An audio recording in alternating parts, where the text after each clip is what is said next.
girl today. Well, this morning, not too long ago. A lot of congestion, blood pressure in my mouth.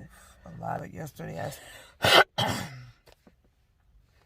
how that's gonna work, how I'm gonna feel afterwards, because I'm in a lot of pain. I can't hear like the level that my voice is at right now. Sweatsuit to get compliments because I try hard. I don't think people understand pay that. After you get it, it's on Cheryl's pocket. So it comes straight from me. I'll start to lose some weight. A friend of mine told me to just eat a bunch of fruit. Black people always get high blood pressure and diabetes. And I also have a GI problem. I think that I might be bleeding from my.